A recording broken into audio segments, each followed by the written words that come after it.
cyberwear, ocular optic upgrades, or fortified ankles allowing you to jump higher. These cybernetic implants from Cyberpunk 2077 all sound like something from a far-flung, and in this case, dystopian future. But we're not as far away as you might think. Human implants have been consistently improving over time, and some even use cybernetic components. Cyberpunk 2077 is a future that we could be approaching. This is the real history of Cyberpunk 2077.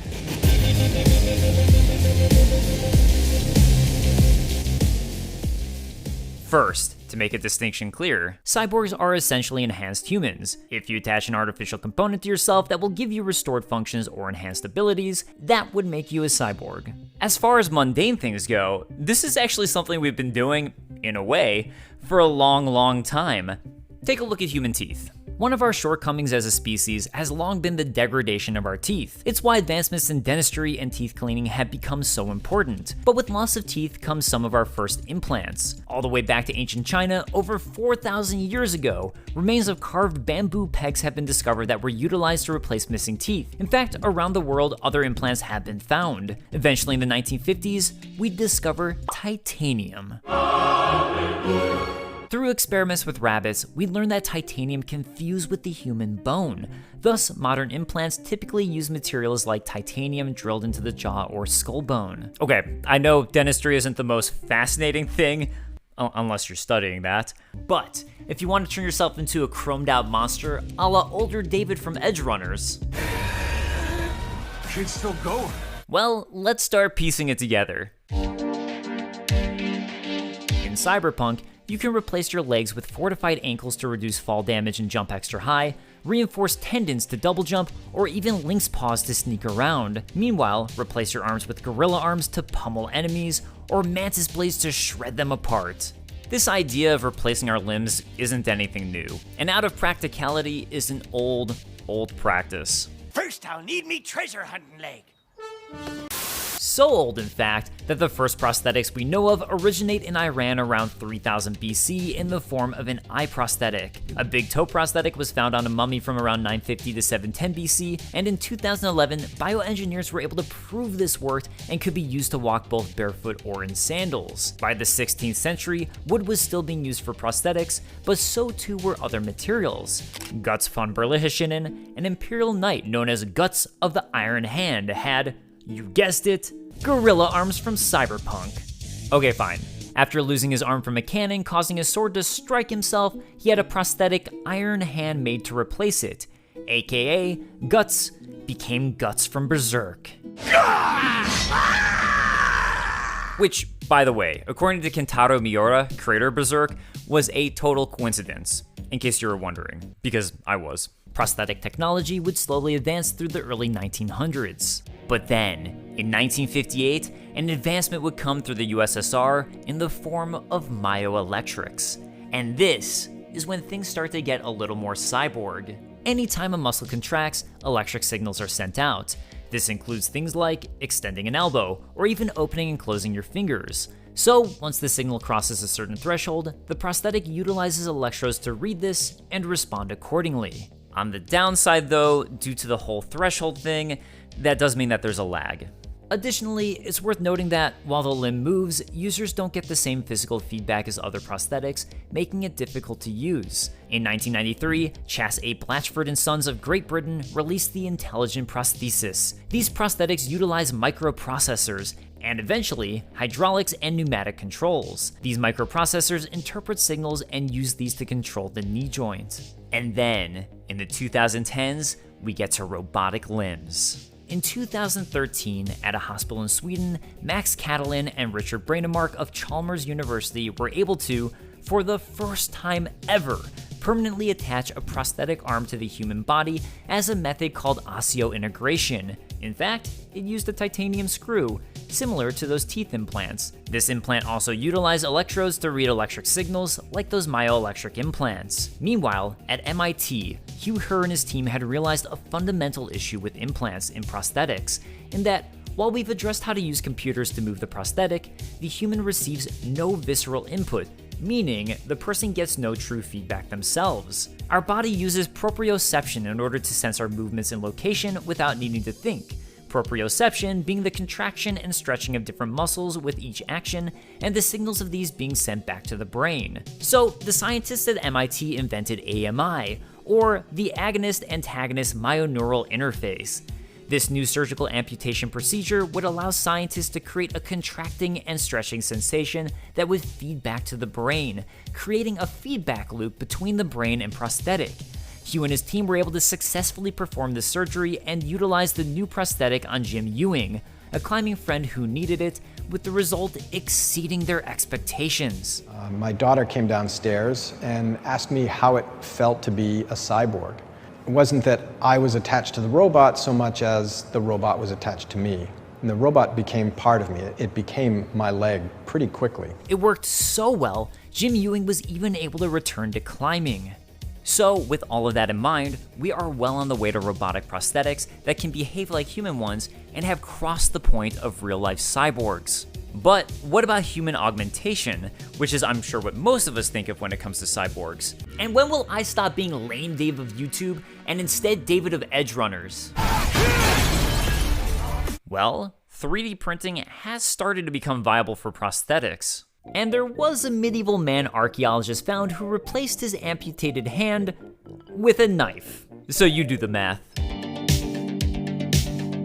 Some of the upgrades you can unlock in Cyberpunk include bionic joints or lungs, with the lungs increasing your stamina, micro rotors which increase your attack speed, or titanium bones that increase your carrying capacity. Interesting choice on titanium, as we now know that titanium can fuse with bones, but I digress.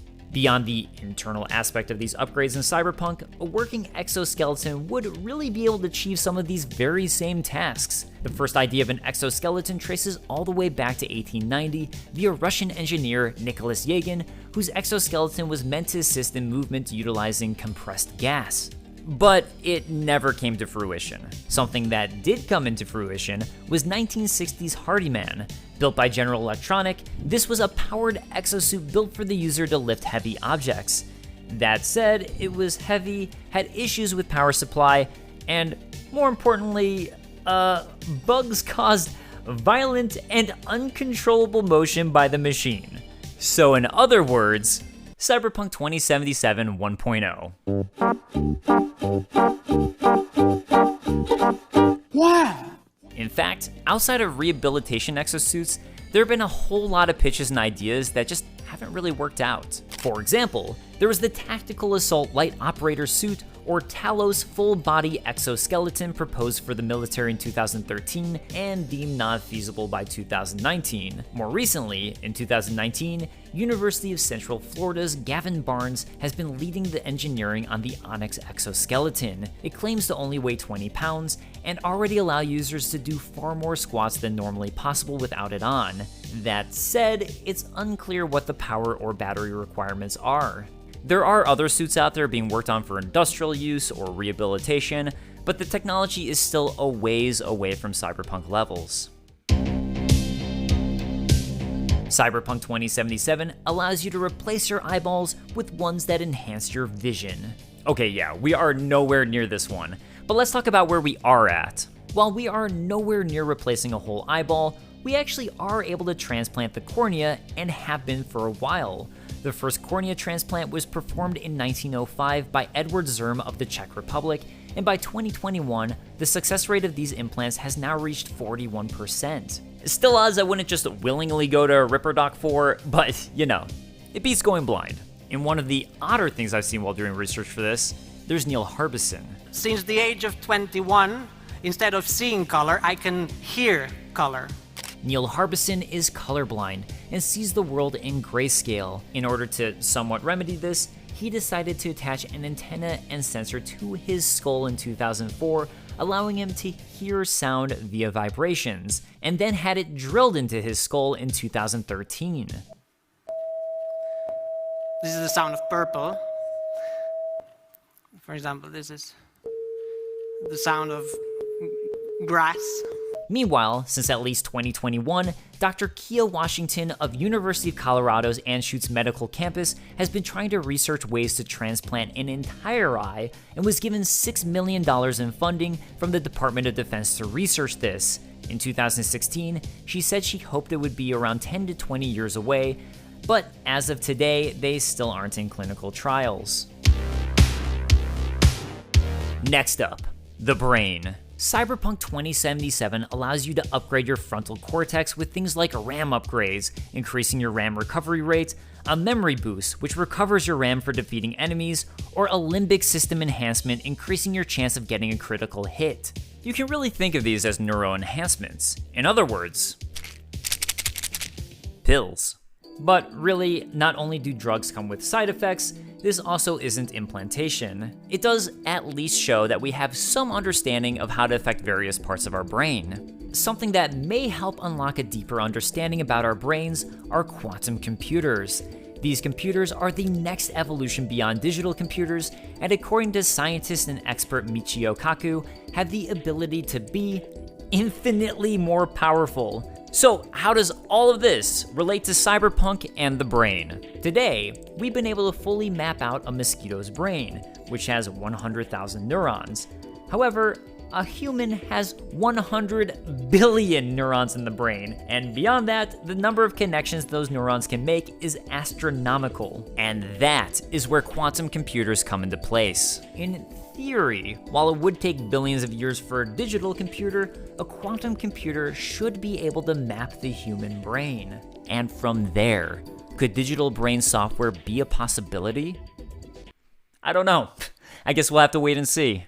In 2016, Elon Musk founded Neuralink, a company focused on creating microchip implants for the brain. The idea is that someone who's paralyzed would be able to use these chips to remotely control external technology, like cell phones or computers. Despite reports of internal conflict and issues within the company, in 2021, Neuralink was able to show a monkey playing games using one of their implants to receive banana smoothies. In May of 2023, Neuralink received FDA approval for human clinical trials and have announced recruitment for their first in-human clinical trial.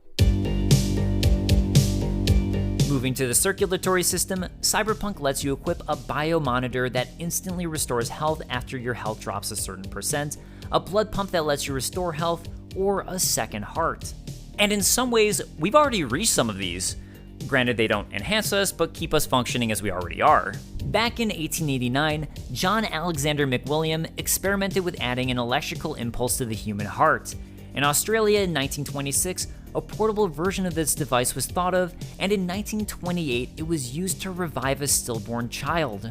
Interestingly, at the time, some looked down on this as reviving the dead, but by 1958, an external, wearable version of this device was made, the pacemaker. These devices can now be implanted in humans and cause an electric pulse in the heart, helping its wearers to regulate their heart rate. So in this regard, we already have cyborgs walking amongst us. We've also made major leaps just recently in organ transplants.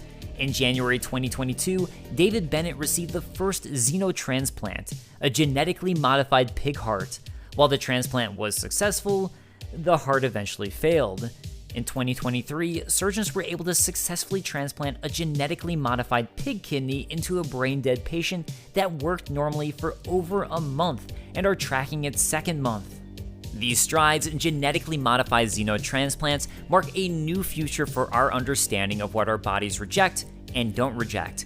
It's an exciting time for someone who might need a new organ, and again, who knows what lies in the future with this new understanding.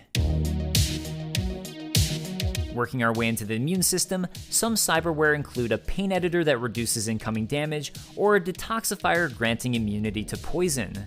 One thing we can relate this to in real life are nanorobotics. Nanorobots are extremely tiny robots we would inject into the human body in order to help fight diseases. In particular right now, they're viewed as a potential way to fight tumors and cancer. However, the field has fought multiple hurdles, both in getting these nanorobots to move within the body, as powering something that small is a challenge, as well as the fact that our body's natural immune system would fight them off.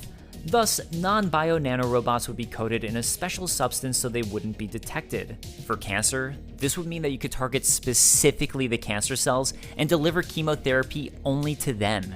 Nanorobots were successfully used in 2018 to target and shrink tumors in mice and Bama miniature pigs. But at the moment, this particular treatment only works for very specific cancer conditions. Nanorobotics are still in very, very early phases and not yet ready for human use, but it does showcase that we're getting closer to utilizing robotics as a means of bolstering our immune system. From neofiber to nanorelays, you can also operate on the human nervous system in Cyberpunk. And in real life, it seems the answer to this is typically to restore lost function in people with spinal cord injuries via neuroprosthesis. The history of this includes a cochlear implant created in 1957, which is a neuroprosthetic that would aid in hearing loss. In 1988, FES, or functional electrical stimulation, was developed to help treat paralysis from injury to the central nervous system. It uses electric pulses to generate body movements and help retrain motor functions. Today, these neural implants communicate wirelessly with a prosthetic counterpart. While this is most commonly used for hearing loss, researchers are working on restoring motor function with these neuroprosthetics. Anything related to the integumentary system in Cyberpunk is going to mean some type of subdermal armor. With the prosthetic, I guess we could eventually do whatever we want, but taking that out of the equation. In a way, plastic surgeries are modern subdermal implants. Not that rhinoplasty or breast implants are going to help you when Maelstrom decides to shoot you up, but it does show we can put things under the skin. As of 1994, certain body artists have gone forward with using subdermal implants for their art. Today, some of that has included people putting LED lights and magnets subdermally. As far as armor goes, according to bodyhackingcon.com, somebody actually tried this around 2016 utilizing D30, the same material put in motorcycle armor. These seemed to somewhat work, but were removed in the participant who tried it, and the other one who tried's body rejected it. I mean, realistically, normal body armor is a far better option, so I'm not sure how far we're gonna get on this one. Also, I get a little squeamish looking at this stuff, so for my part, I prefer the idea of prosthetics with armor. It may be quite some time before we're implanting cyber technology the way we've seen in Cyberpunk 2077. But oddly, it's not as far out of reach as it might seem and could just be an element of our future. I hope you enjoyed this episode of Real History-a. If you did, consider checking out last week's episode on Starfield and space exploration. And I'll see you next week.